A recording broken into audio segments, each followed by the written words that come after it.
오늘 본문은 이제 예수님께서 죽기로 하시는 장면입니다.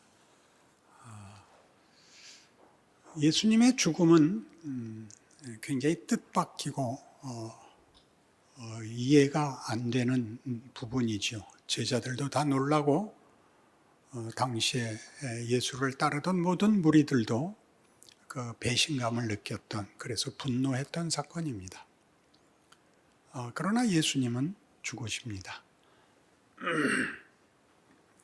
근데 이 죽음은 우리가 성경적 논리로 생각할 때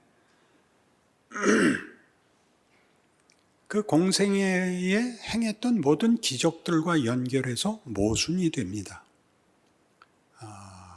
가나 혼인잔치에서 포도주를 만드시고 가늠한 여인을 용서하시고 오병이어의 기적이 있고 중풍병자를 고치고 문둥병자를 깨끗이 하시며 바다의 광풍을 잠재우시고 심지어 죽은 나사로도 살리시고서 죽으시면 그러면 안 됩니다. 우리가 생각하기에도 우리가 이제 나이 들고 죽음을 눈앞에 두게 되면 잘 사는 게 뭔가 그런 생각이 들거든요. 한때 건강했고 한때 성공했고 한때 감격했고가 다 죽음 앞에 서면 잘한 건지 못한 건지 구별이 없어지거든요.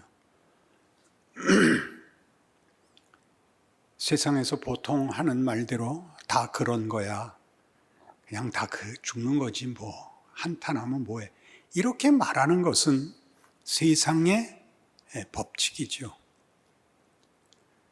예수님께서 우리에게 희망과 기적과 약속과 영생과 진리와 복과 사랑을 말씀하셨으면 그것이 한 번의 사건, 한 순간의 어떤 도움이 아니라 그 가치가 영원하게 만들어야죠. 그러려면 죽음을 해결해야 됩니다.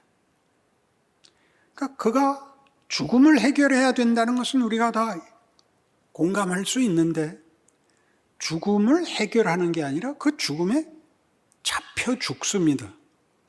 그것이 당시의 제자들이나 군중들이 놀랐던 대목이고 우리에게도 사실은 정당한 질문으로 다가와야 되는데 우리는 그 질문을 예수님의 부활, 성령 강림 등으로 인해서 오물오물 넘어와 있는 셈입니다. 해결해야 됩니다. 십자가로 해결했잖아. 그렇게 말하면 쉬워 보이지만 죽음을 해결하는데 죽음에 잡아먹히는 방법으로 죽음을 해결한다는 건 방법상, 모양상 우리로서는 이해가 안 갑니다. 그러니까 성경이 여기를 어떻게 푸는지 알아야죠. 죽음을 그냥 둘 수 없고 해결해야 되는데 히브리서 2장 14절의 말씀에 의하면 사망으로 사망의 권세 잡은 자 마귀를 없이 하시고 이렇게 표현되어 있습니다. 죽음을 잡기 위해서 죽음의 자리에 들어갔다 그럽니다. 우리는 이 말씀의 뜻을 성경으로 억지로 풀 수 있습니다. 한 알의 밀이 땅에 떨어져 썩지 아니하면 하늘 그대로 있고 썩으면 많은 열매를 맺느니라. 맞습니다. 그러나 지금은 심기우는 것 같지 않고 죽는 것 같지 않습니까? 그걸 죽음을 없애버리거나 죽음을 해체해버리거나 소용없게 만들어야 될 거 아닙니까? 그러려면 죽음보다 더 큰 세력을 갖고 있어야 되는데 죽음이라는 세력이 마치 예수를 이긴 것 같이 삼킨 것 같이 그런 길로 들어가시죠. 이것 때문에 예수를 못 알아보는 겁니다. 빌라도가 바라바를 도와주랴 이 예수를 도와주랴 라고 물었을 때 그 백성들이 바라바를 놓아주고 저 사람을 죽이십시오. 그리고 그 우리의 결정이 잘못이라면 그 피를 우리와 우리 자손에게 돌리십시오 라고 말한 그 군중들은 미친 사람들이 아니라 호산나 찬송하리로다 주의 이름으로 오시는 이여라고 주를 반겼던 사람들입니다. 무엇 때문에 그랬죠? 그 많은 기적을 봤거든요. 5,000명을 먹이고도 남은 오병이어의 기적, 바다를 꾸짖으시고 죽은 자를 살려내시는 그 메시아가 이제 오면 세상의 권력은 문제될 것도 없다, 모든 것을 해결하시리라 생각했던 분이 죽어버렸습니다. 죽는답니다. 분노했죠. 앞에 거나 안 했으면 그나마 믿지는 않았을 것이고 기대는 안 했을 텐데 그냥 살게 놔두지, 잔뜩 바람은 넣어놓고 이렇게 맥없이 조롱과 수치와 고통 속에서 죽는단 말인가. 이게 예수님이 죽음으로 들어간 실제 역사고 실제 역사적 반응입니다. 지금까지도 예수의 죽으심과 부활을 아무도 안 믿는, 기적과 은혜가 부어지지 않으면 믿을 수 없는 이유가 여기에 있죠. 왜? 어째서? 이렇게 당연히 물어야 됩니다. 사망으로 사망의 권세 잡은 자 마귀를 멸하시고는 우리말 표현이 그 영어 킹 제임스 버전하고 같이 번역한 겁니다. 거기에는 이 멸했다는 것이 destroy로 나옵니다. 멸망시켰다. 근데 원의는, 원래 원문의 뜻은 속수무책으로 만들었다, 꼼짝 못하게 만들었다, 그런 뜻입니다. 죽음은 남아있는데 그 죽음이 옛날 같은 권세를 갖고 있지 못하다. 가장 크게 무슨 권세냐? 그것이 인류의 운명이 되게 할 수가 없다, 비극과 절망으로 끝나게 할 수 없다가 돼버렸다, 그렇게 얘기합니다. 그럼 그렇게 할 거면 굳이 죽음이라는 방법을 쓸 필요가 뭐가 있느냐 하는 생각이 다시 나죠. 죽음을 소용없게 만들려고 죽음의 자리에 들어가서 죽음이 끝인데 죽음에서 부활하심으로 죽음이 소용없게 만든 것은 좋은데, 그럴 바에야 처음부터 애초에 죽음을 명하여 지구를 떠나거라, 없어져라, 그러는 게 훨씬 쉽지 않는가.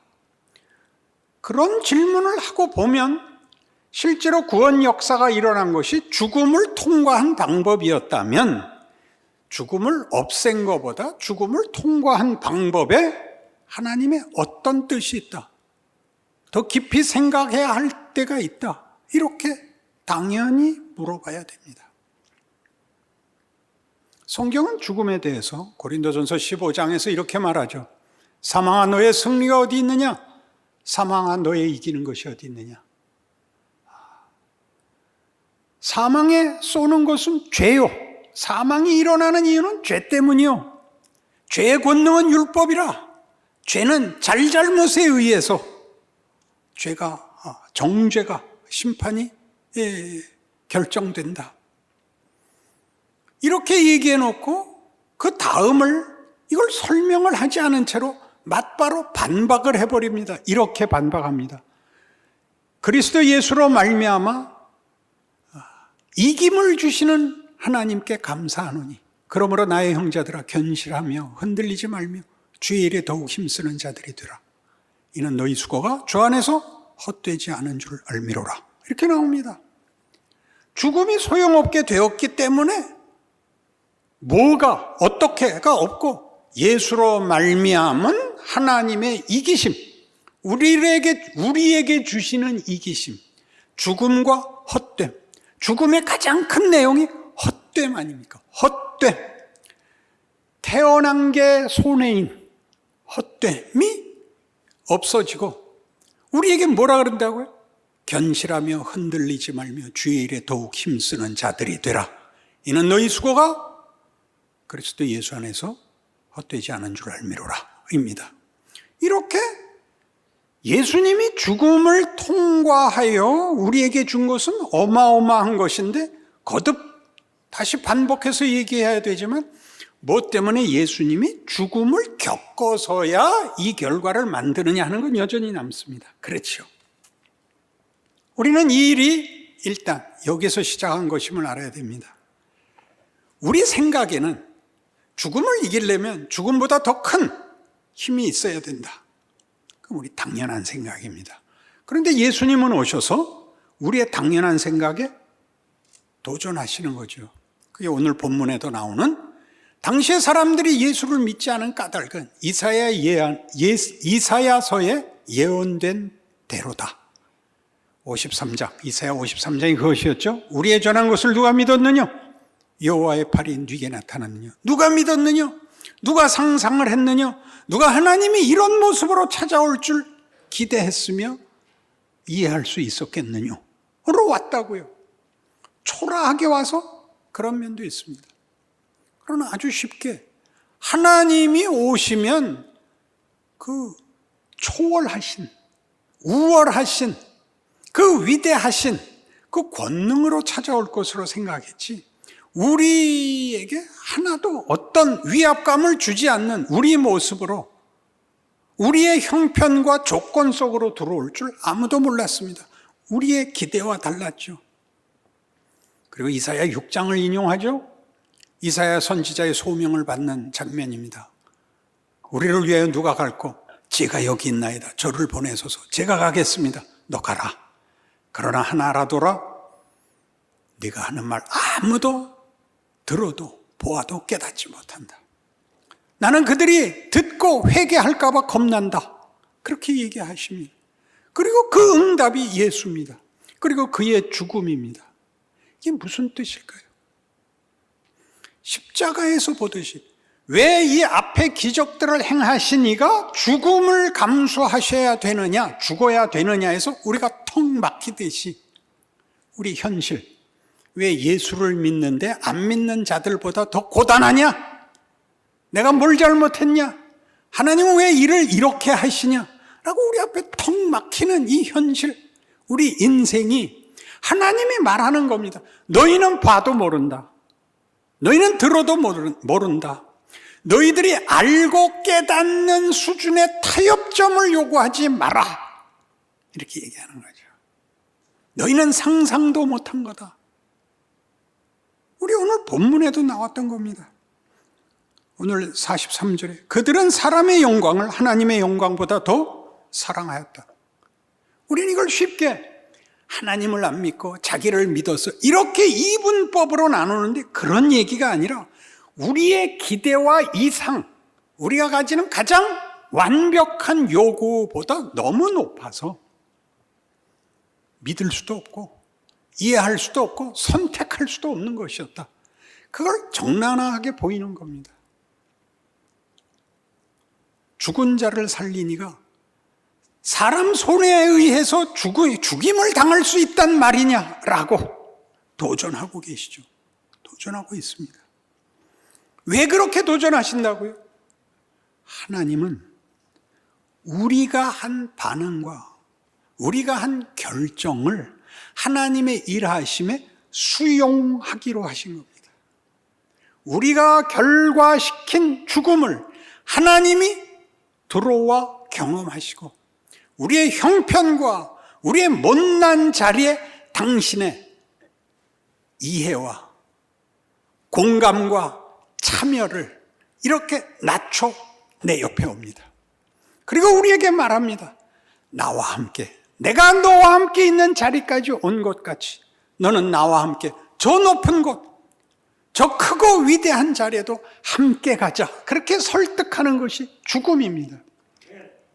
히브리서 4장에 의하면 하늘 보좌에 계신 대제사장 예수는 우리의 고난을 체휼하신 분이다. 체휼이란 뭐죠? 이 번역이 자꾸 부드러워져 갖고 원래 의미가 자꾸 죽습니다. 육체로 경험하신 분입니다. 육체로 우셨고 고통을 호소하신, 내 마음이 심히 고민하여 죽게 되었다 라고 표현한 신이 할 수 있는 고백이 아닌 고백을 하신 자리까지 내려온, 그래서 우리가 자초한, 우리가 만든 최악의 자리에 들어오신 그 자리를 통과하여 우리를 모두 끌어안는 하나님의 호소, 하나님의 자기 설명, 나는 너희에게 이런 하나님이다 하는 말씀을 역사에다가 일으킨 겁니다. 그것이 기독교입니다. 그래서 성경은 이렇게 얘기하죠.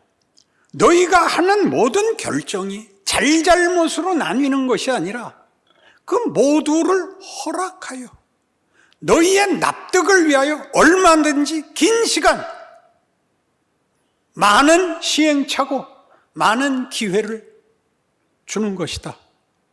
인류 역사고 너희 각각의 인생이다. 이렇게 말하죠. 로마서 11장, 여기는 같이 찾아가 보십시다.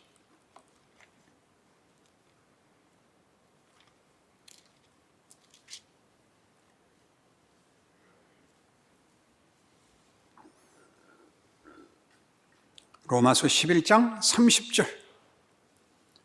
너희가 전에는 하나님께 순종하지 아니하더니 이스라엘이 순종하지 아니함으로 이제 긍휼을 입었는지라. 이와 같이 이 사람들이 순종하지 아니하니 이는 너희에게 베푸시는 긍휼로 이제 그들도 긍휼을 얻게 하려 하심이라. 하나님이 모든 사람을 순종하지 아니하는 가운데 가두어 두시면 모든 사람에게 긍휼을 베풀려 하심이로다. 이 모든 사람을 불순종 가운데 묶어둔 이유는 은혜를 베풀려고 한대요. 우리가 순종할 수 있는 정도를 넘어서는 것을 은혜로 주실 거예요. 그러니까 우리는 이해할 수 없고 순종할 수 없는 것을 받는 거죠. 불순종이라는 것이 순종과 불순종을 나누는 정죄의 문제가 아니라 우린 다 이 문제에 관한 한 무력하며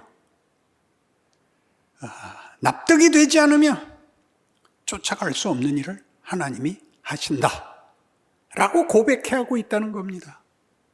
그 불순종 가운데 이렇게 하나님이 우리를 모든 사람을 불순종 가운데 거두어 두시고 은혜를 베풀고 있다는 것은 어디에서 나타났느냐? 역사적으로 이스라엘이 불순종하여 예수를 십자가에 못 박아 죽임으로써 이방이 구원을 얻었다 해서 나타났다. 그렇지 않습니까? 이스라엘은 제사장 국가입니다. 그들이 믿어서 열국 앞에 하나님의 영광을 증명해야 됩니다. 그들이 실패합니다. 그럼 무슨 방법이 있습니까?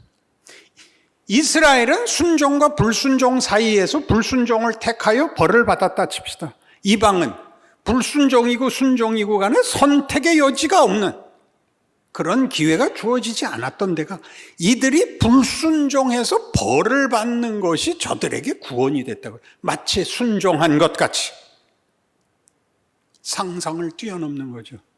이 법칙을 기억해라. 예수 그리스도의 죽음입니다. 예수가 죽는 방식, 우리를 불순종 가운데 묶어놓은 것, 불순종 가운데 묶어놓은 것, 이분법으로는 말이 안 되는 것. 아브라함 링컨은 천국 같고 히틀러는 지옥 같다, 이렇게 얘기 안 하는 것. 둘 다 불순종한 가운데 내가 다 묶어놓은 인류다, 이렇게 말하는 것. 여러분, 이렇게 묻고 싶죠.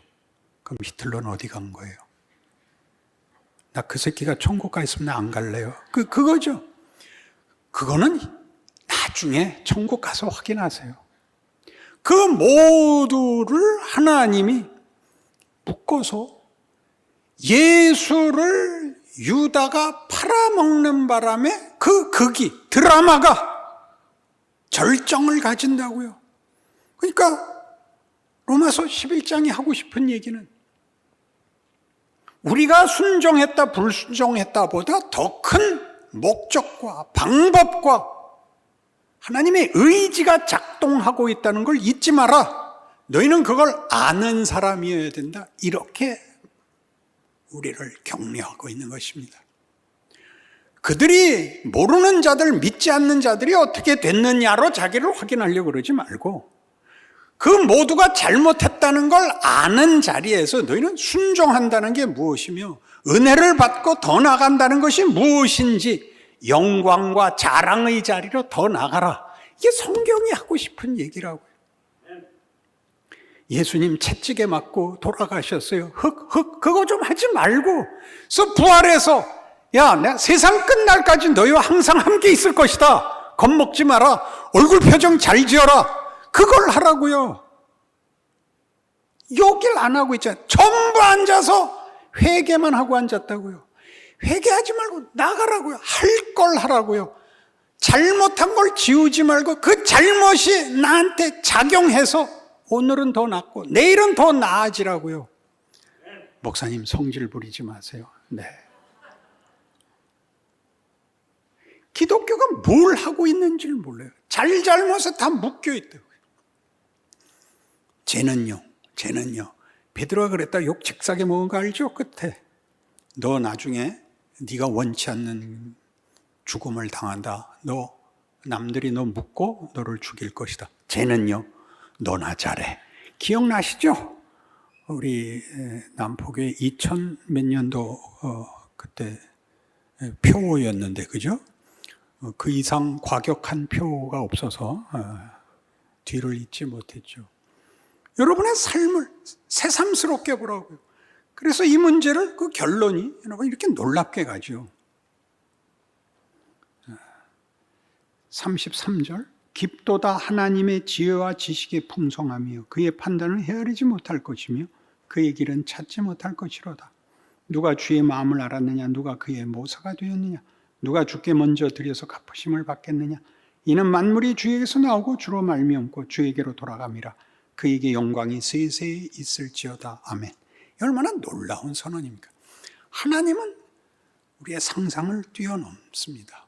우리가 하나님에 대해서 또는 성경이 하나님 자신을 설명하는 건 그래서 성품적이기만 합니다.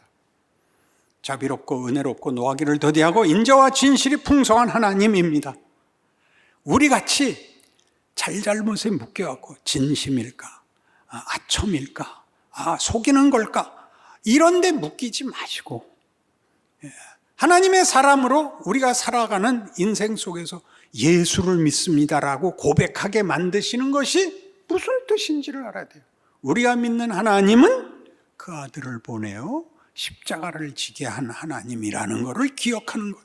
예수의 죽음을 기억하는 것은 무슨 인간의 죄성을 고발하거나 무지를 탓하거나 억울함을 한탄하게 만드는 것이 아니라 하나님의 일하심이 그 모든 것을 넘어서는 그 모든 것을 수용하여 우리를 와 일하신다는 것을 기억하여 자신의 삶을 믿음으로 살게 만드는 것으로 모두에게 쓰여져야 되는 것입니다. 그래서 같은 로마서 9장에 가시면 여기도 봐야 돼요.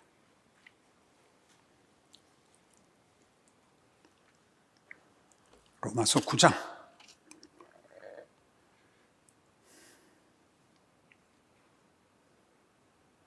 22절부터 봅시다.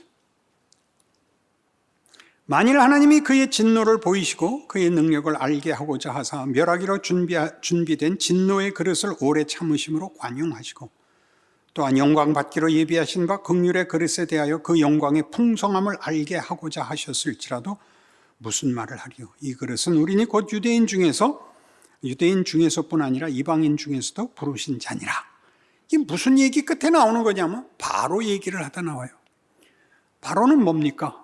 그놈은 악당 아닙니까? 하나님이 바로를 세운 이유는 이스라엘 백성과 후대에 올 믿음의 자손들을 위하여 하나님이 어떤 분인가를 알게 하기 위해서 하나님이 세운 악역이었다. 그러면 바로를 꾸중할 필요가 없지 않습니까? 하나님이 그 역을 맡긴 거지 그놈이 악당이 아니라는 셈 아닙니까? 야, 그놈이 벌받아 마땅하냐 아니냐는 하나님이 판단할 것이고 하나님이 무슨 일을 하고 있는지만 기억해라. 바로를 세워서 어떻게 했다고요? 하나님이 바로를 10번이나 용서했다. 그 삼국지 보시면 공명이 남만을 공격하면서 그 족장이 마음으로 납득하지 않자 7번 잡았다 7번 풀어주는 7종 7금 기억하시죠? 성경 외에는 아무것도 안 본다 이거죠. 마음의 항복을 받아내기 위하여 바로를 10번이나 용서합니다. 말하자면 그 권력이 하루아침에 꺼지지 않고 그가 이스라엘 백성을 괴롭히는 것이 10번이나 반복적으로 계속됩니다. 바로가 항복하는 게 아니라 모세가 항복했다 그랬죠. 모세가 항복합니다. 뭘 항복할까요? 인내하시는 하나님을 봅니다. 자기 백성들을 데리고 광야길을 걸으면서 광야 40년에 죽어나죠. 같이 죽게 되죠. 그 못난 것들 때문에. 그러나 모세는 2번이나 결정적인 중보 기도를 합니다. 시내산에서 금송아지 만들었을 때 하나님의 진노를 가라앉히죠. 하나님, 여기서 죽이시면 세상 모든 사람들이 애굽에서 꺼낼 실력은 있고 벌어 먹일 실력은 없다고 비난할 겁니다. 그러지 마십시오. 좋다. 그렇게 되죠. 2번째는 가데스바네아에서 정탐꾼들이 와서 악평하고 모두가 원망하고 돌을 들어 모세를 죽이려 할 때 하나님이 내 이것들 더 이상 못 참는다 라고 얘기하죠. 하나님, 여태껏 고생하신 게 억울하지도 않으세요? 한 번 더 참으시죠 라고 말합니다. 그것은 하나님의 분노를 모세가 중재해서 타협을 끌어냈다가 아니라 하나님이 어떤 분인가를 항복한 한 인간의 모범을 보이고 있는 겁니다. 하나님, 그런 말씀 하지 마십시오. 제가 하나님 마음 잘 압니다. 용서하실 것이면서 괜히 말씀은 그렇게 하세요. 또 가시죠. 그래서 이 말을 하죠. 민수기 14장 21절에 이렇게 꾸중하십니다. 진실로 내가 살아있는 것과 여호와의 영광이 온 세계에 충만할 것을 두고 맹세하노니 너희는 다 여기서 죽어라. 그렇게 되죠.